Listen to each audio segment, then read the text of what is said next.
여러분 반갑습니다. 미니쌤입니다. 자, 오늘부터는 여러분들 시험 범위에 해당하는 그 단원의 문제풀이를 시작을 하도록 하겠습니다. 자, 오늘은 첫 시간이고요. 2학기 제일 첫 번째 단원에 나와 있는 표현의 빛깔 중에 시로 표현하기 단원에 대한 문제를 먼저 풀어보도록 하겠습니다. 여러분들 문제는 다 받았고 미리 한번 다 풀어봤겠죠? 여러분들이 풀어보고 나서 설명을 듣는 것이 여러분들에게 도움이 되기 때문에 혹시 아직 문제를 풀지 않은 친구들은 잠깐 강의를 멈췄다가 문제를 다 풀고 나서 그리고 나서 답을 한번 같이 확인을 해보는 게 더 도움이 될 것 같습니다. 그래야지 내가 뭘 아는지 모르는지 확인할 수 있으니까요. 앞으로 진행되는 이런 형성평가 문제 또 계속 그렇게 여러분들이 먼저 풀어보고 나서 선생님의 강의를 듣는 것으로 그렇게 진행을 하도록 해보세요. 자, 그러면 시작해보도록 할게요. 자, 첫 번째 나와 있는 시는 김소월의 먼 후일이라는 시죠.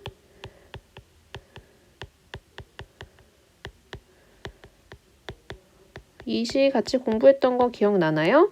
우리가 이 시에서 선생님이 가장 강조했던 것은 시에 쓰인 표현 방법 중에 이제 반어라는 표현법에 대한 것을 선생님이 공부를 하면서 이 시를 우리 그때 살펴봤던 것 같아요.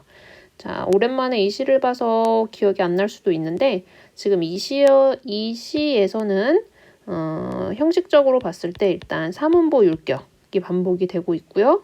그 다음에 같거나 비슷한 단어, 글자 수 이런 것들이 또 반복이 되고 그 다음에 뭐뭐 하면 뭐뭐 놀아 라는 이런 유사한 또 문장 구조가 반복되면서 운율이 형성되는 이제 이런 얘기를 한번 했었어요. 이제 반어라는 표현법은 뭐였죠? 겉으로 드러난 표현과 속마음이 일치하지 않는 거죠. 반대로 나타나는 거죠. 그래서 지금 이 먼 후일 같은 경우에는 겉으로는 지금 잊었노라 라는 표현이 반복돼서 정말 잊었나 했지만 사실 속마음은 어떤 뜻이었죠? 결코 잊을 수 없다라는 뜻이었어요. 그래서 겉으로 드러나는 표현과 속마음이 반대로 이렇게 나타났을 때 우리가 그런 표현법을 뭐라고 한다? 반어라고 한다. 이제 요거를 조금 잘 기억을 하면서 문제를 풀어보면 잘 풀었을 것이라고 생각이 듭니다. 자, 1번 이 시에 대한 설명으로 알맞은 것은 이라고 했는데 몇 번이라고 했나요? 그렇죠. 4번이죠. 말하는 이의 마음을 간접적으로 드러냈다. 그러니까 어떤 마음이죠? 임을 잊을 수 없다는 마음을 드러낸 거죠. 그래서 4번이 답이 되는 거고요. 지금 1번 같은 경우는 구성이 불규칙적이라고 했는데 지금 선생님이 뭐라고 했냐면 사문보 율격이 계속 규칙적으로 반복된다고 했고 그 다음에 또 각 연이 이행으로 동일하게 진행이 되죠. 그러니까 규칙적인 것에 가깝죠. 불규칙적이라고 하지 않는 거죠. 그 다음에 지금 이것은 혼자 스스로 얘기하는 그런 말투로 진행되고 있기 때문에 대화체, 누구랑 말을 주고받는 것이 아니라 오히려 독백체에 가깝다고 볼 수 있습니다. 2번도 틀렸고요. 여기에 어떤 이상세계가 드러났다고 보기는 어렵죠. 자, 그래서 우리 답은 4번으로 찾아줄 수 있을 것 같습니다. 자, 그 다음에 2번이에요. 이 글의 주제로 가장 적절한 것은 했는데 그럼 주제는 뭐라고 하면 되나요? 지금 나가 어떤 상황이 있는 거죠? 사랑하는 당신과 뭐 했어요? 맞아요. 이별했어요. 그리고 계속 잊었다고 말하지만 사실은 잊지 못했다는 거죠. 잊을 수 없다. 이 얘기를 하고 있는 거니까 이걸 나타내고 있는 주제는 몇 번이라고 하면 될까요? 그렇죠. 헤어진 임을 그리워하는 마음 이거라고 보면 되겠죠.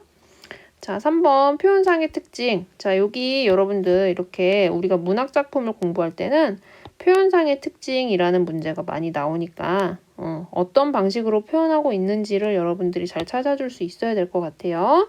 자, 그럼 몇 번이죠? 그렇죠. 여기 바로 답이 나와 있네요. 아까 선생님이 강조했던 것처럼 여기 반어 있었죠? 여기 반어의 표현 방법으로 정서를 드러내고 있다 라고 찾아주면 되겠네요. 자, 그 다음에 이제 여기 5번에 보니까 단정적 어조라는 말이 나왔는데 일단 여기에서는 시련을 극복할 의지가 드러나고 있지 않기 때문에 일단은 어쨌든 틀렸고요. 단정적 어조라는 것은 딱 잘라서 판단하고 결정하는 이런 걸 얘기하는 거예요. 근데 이제 여기에서는 그런 걸 우리가 찾아볼 수 없었기 때문에 역시 5번도 답이 된다고 보기 힘듭니다. 자, 그 다음에 4번 한번 볼까요? 이 시에 활용된 표현 방법만으로 바르게 묶인 것은 이랬는데 일단 여기 대표적으로 어떤 표현 방법 나와 있어요? 반어.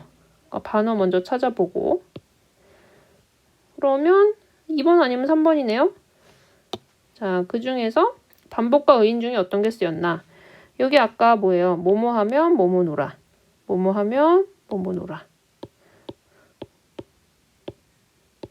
아니면 여기 이전 놀아, 이전 놀아, 이전 놀아, 이전 놀아. 얘가 계속 뭐 되고 있는 거죠? 반복되고 있는 거죠. 그러니까 몇 번? 3번을 답으로 찾아주면 되겠네요. 자, 그 다음에 이제 5번은 서술형인데 우리 이번 시험 문제의 서술형은 출제가 되지 않지만 그래도 이제 내용을 여러분들 잘 이해해 보기 위해서 한번 짚고 넘어가 보기는 할 거예요. 자, 이 시에 나타난 표현 방법에 대해서 조건에 맞게 서술하시오 했는데 말하는 이의 진심을 반대로 나타낸 표현. 우리 아까 여기서 이미 살펴봤네요. 이거 아닌가요, 이거? 그쵸? 응. 시에서 찾았을 것. 그러면 어떤 표현을 찾았으면 되죠? 그렇죠. 이전노라라는 거죠. 그러면 이제 여기서 중요한 거는 뭐예요? 여기에 담긴 실제 속마음은 뭐야? 결코 잊을 수 없다라는 거죠. 당신을 결코 잊을 수 없다. 자, 이렇게 썼죠? 네, 좋아요. 잘하고 있어요. 자, 6번. 이 시의 운율에 대한 설명으로 적절하지 않은 것을 2개 고르래요. 자, 그러면 우리 운율을 찾을 수 있는 부분이 뭐가 있었을까요? 여기 사문보, 규칙적인 율격. 그러니까 사문보라는 거는 세 덩어리로 끊어 읽는다는 얘기예요. 한 행을 먼 훗날 당신이 찾으시면 그때의 내 말이 잊었노라. 그러면 하나, 둘, 3개 덩어리로 끊어 읽게 되죠? 여기도 하나, 둘, 셋. 자, 이 행도 마찬가지. 당신이 속으로 나무라면 무척 그리다가 잊었노라. 그래도 당신이 나무라면 믿기지 않아서 잊었노라. 오늘도 어제도 아니 있고 먼 훗날 그때에 잊었노라. 이렇게 말이죠. 자, 그러면 시행을 일정한 호흡으로 끊어 읽을 수 있다. 이건 맞네요. 3, 3, 4의 개의 글자 수로 이루어진 행이 반복된다. 여기 3, 3, 4, 3, 3, 4 반복되네요. 3, 3, 4 여기 물론 한 글자 좀 다르지만 2, 4, 4 3, 3, 4, 3, 3, 4 3, 3, 4 그러니까 3, 3, 4가 반복된다고 보기는 것도 괜찮죠. 자, 다양한 의성어와 의태어를 사용해서 음악성이 느껴진다 이랬는데 의성어 의태어는 뭐예요? 소리를 표현한 거, 어떤 모양을 표현한 거, 뭐 대굴대굴, 그치? 짤랑짤랑 이런 거 있어요? 없네요. 그러면 적절하지 않은 거. 자, 3번 하나 찾았고요. 비슷한 시어와 문장 구조를 반복했죠? 아까 이전노라, 이전노라, 뭐뭐 하면 이전노라. 이게 비슷한 시어, 문장 구조를 얘기하는 거니까 맞죠. 자, 5번. 문장의 일반적인 순서를 바꾸어 제시했다. 문장 뭐 순서 바꾼 거 있어요? 없어요. 자, 문장의 순서를 바꾸어 제시하는 이런 표현을 뭐라고 하죠? 그렇죠. 도치법이라고 합니다. 근데 이 시에서는 우리 드러나지 않았기 때문에 적절하지 않은 걸로 잡아주면 되겠네요. 자, 7번 볼게요. 이 시의 끊어읽기로 가장 적절한 것은 여기 다 선생님이 해줬네요. 끊어읽기. 그럼 찾아보세요. 몇 번? 그렇죠. 2번이라고 찾아주면 되겠죠? 자, 여기까지 잘 풀고 있나요? 네, 좋아요. 자, 8번 볼게요. 이 시를 읽은 후에 감상으로 알맞지 않은 것은 찾아보려. 말하는 이는 당신하고 이별한 상태군. 맞아요? 그러니까 당신을 그리워하고 있겠죠? 그럼 2번도 맞네요. 자, 잊지 못해서 안타까워하면서 계속 잊었노라 얘기하고 있어요. 그 다음에 재회, 다시 만난다는 뜻이잖아요. 그런 상황을 떠올리고 있군. 이건 어때요? 맞죠? 자, 1년에서도 보면 먼 훗날 당신이 찾으신다면 당신이 찾아서 나를 만난다면 이런 거잖아. 그러니까 재회하는 상황을 떠올리는 거죠. 자, 당신과 만남과 헤어짐을 반복하고 있는지는 모르죠.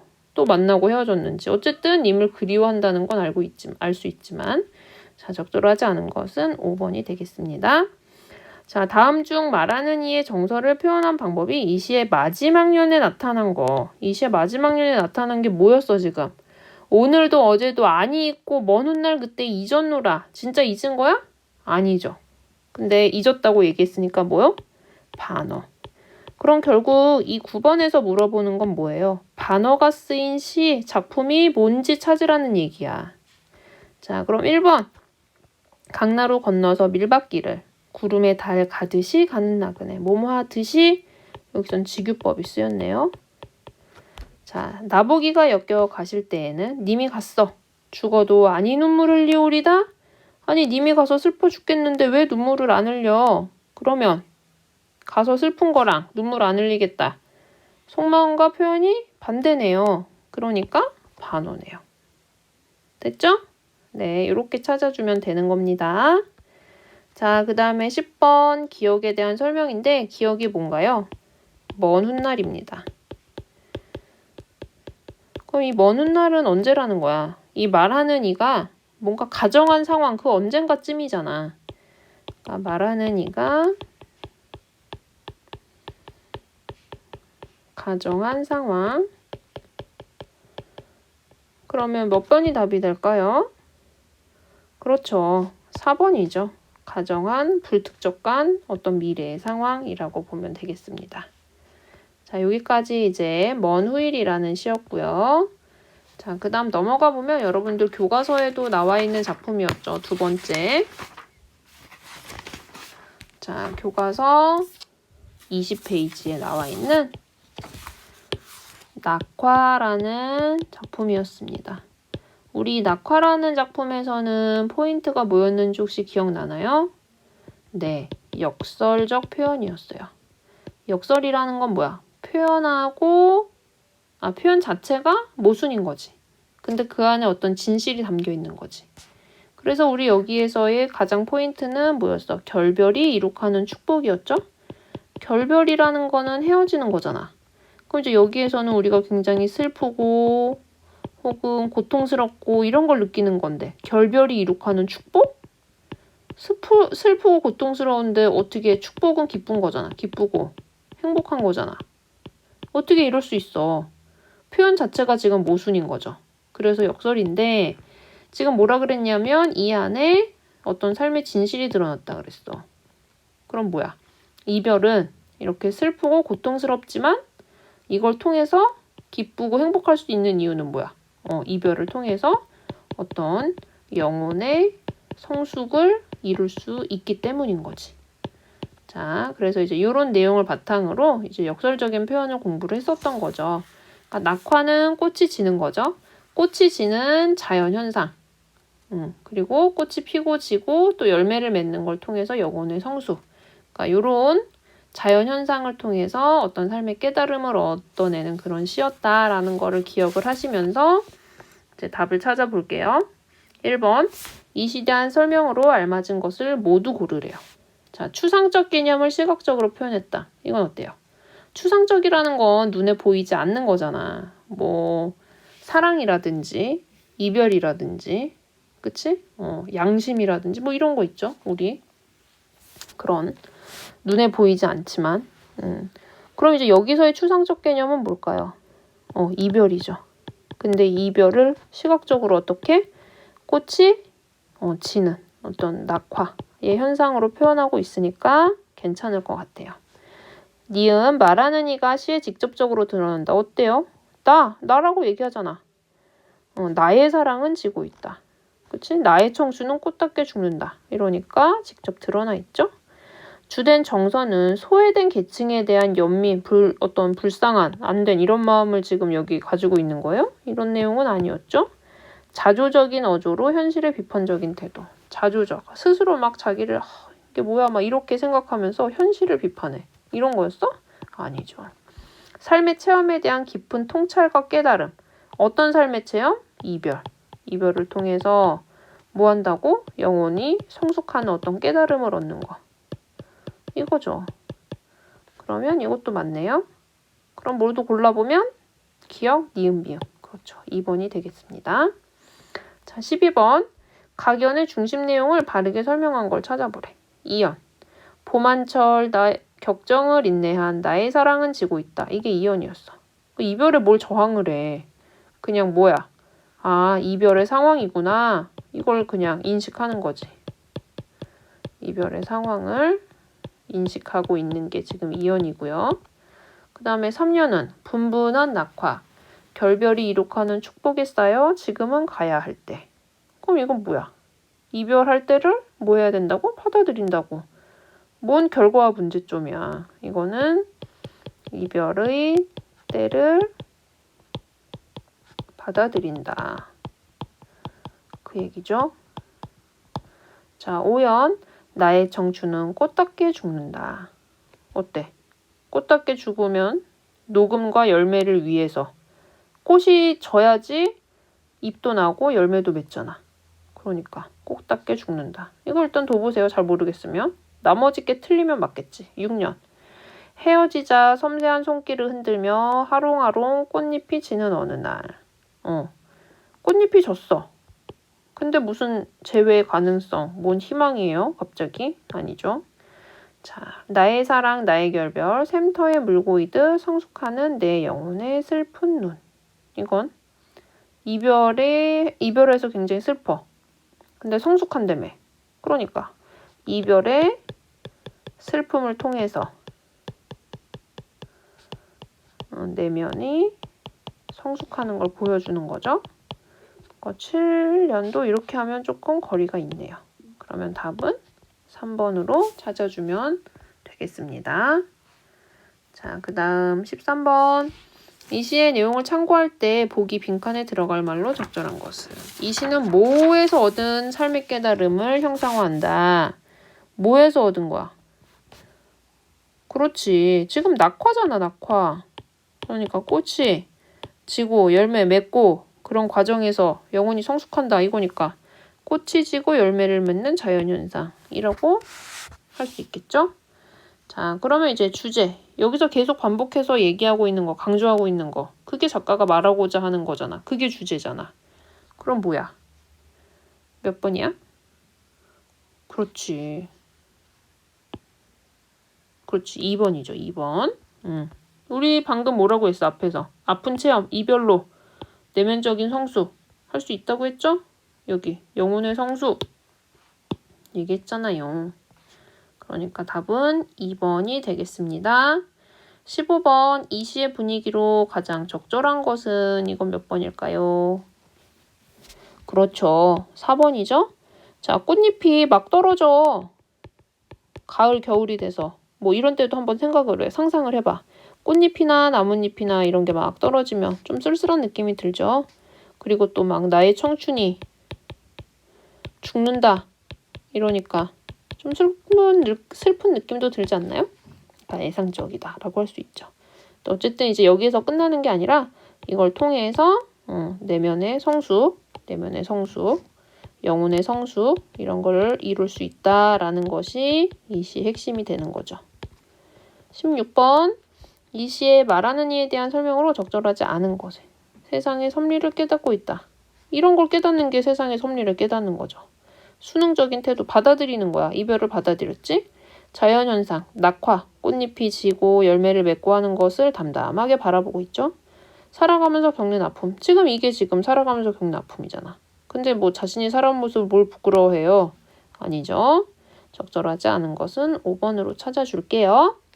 17번 보세요. 표현상의 특징 또 나왔네. 그러니까 얘들아 봐봐. 시나 소설을 공부할 때 이거는 꼭 나올 수밖에 없는 문제야. 그러니까 어떻게 표현하고 있는지는 잘 알아두셔야 돼요.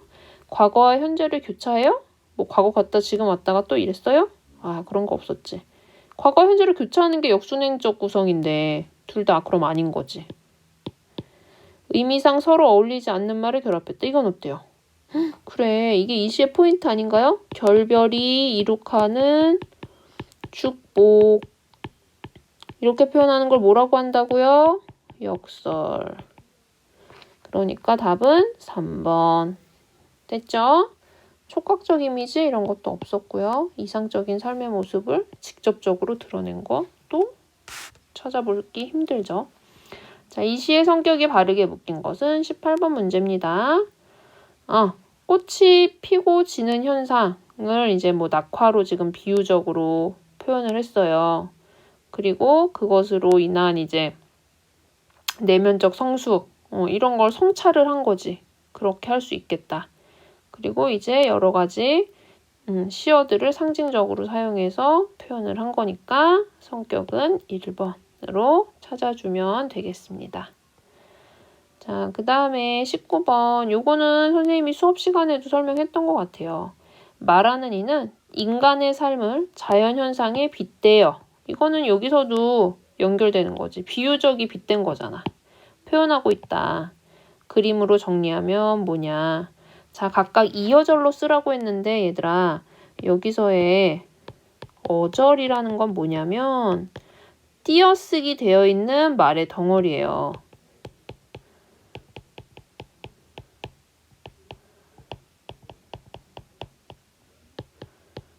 그러면 이어절로 쓰라는 거는 어떻게 쓰라는 거야? 이렇게 두 개의 덩어리로 쓰라는 거야, 이어절은. 아시겠죠?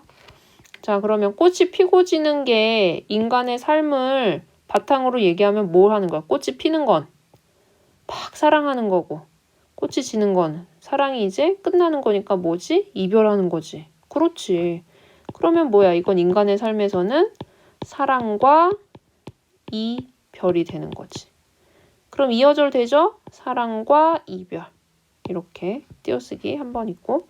그럼 이제 이거 사랑과 이별을 통해서 열매를 맺는다는 것은 결국 뭐야? 이별하면 힘들지만 그래도 열매라는 어떤 결과물이 생기잖아.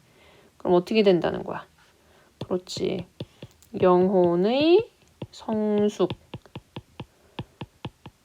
이렇게 써도 되고 아니면 내면의 성장. 이렇게 해도 되겠지. 그러면 하나, 둘, 이어절로 표현이 됐죠. 그러니까 사랑과 이별이라는 인간의 삶을 꽃이 피고 지는 거에 비유했어. 그것을 통해 영혼이 성숙하는 것을 열매를 맺는다고 표현했어. 내면이 성장하는 걸 열매를 맺는다고 표현했어. 이렇게 이해하면 되겠습니다. 잘하고 있죠? 자, 드디어 이제 마지막 문제네요. 기억에 사용된 표현 방법과 그 의미를 조건에 맞게 서술하시오 했는데 기억 뭐였어요? 결별이 이룩하는 축복. 선생님이 계속 했던 얘기네요. 어떤 표현 방법 쓰였어? 역설이죠. 자, 여기 담긴 의미도 지금 다 얘기했죠. 뭐라고 하면 돼요? 그래, 이별은 고통스럽고 힘든 체험이지만 그것을 경험하는 사람의 영혼을, 삶을 성숙하게 하는 계기가 된다는 거지. 그렇기 때문에 그러므로 뭐뭐라고? 불행이 아니라 오히려 축복이 될 수 있다. 그래서 이렇게 결별이 이룩하는 축복이라는 표현을 사용했다. 라고 할 수 있는 겁니다. 자, 다시 결별은 굉장히 고통스럽고 힘든 체험이지만 그것을 경험하는 사람의 영혼을 성숙하게 하는 계기가 되므로 불행이 아니라 오히려 축복이 될 수 있다. 이런 의미예요. 그래서 이런 역설적인 표현을 사용했다. 라고 이해할 수 있어야 됩니다. 됐나요? 네, 좋아요. 여러분들 우리 그래서 오늘은 여기 시로 표현하기 단원에 나와 있는 먼 후일과 낙화라는 두 개의 시와 관련된 문제를 한번 풀어봤습니다. 혹시 문제를 풀지 않고 여러분들 이거를 들었다면 다시 한번 여러분들 스스로 생각하면서 문제를 풀어보시고 답을 또 한번 확인을 해보면 더 도움이 될 수 있을 것 같습니다. 자, 오늘 수업 듣느라 고생 많으셨습니다. 다음 시간에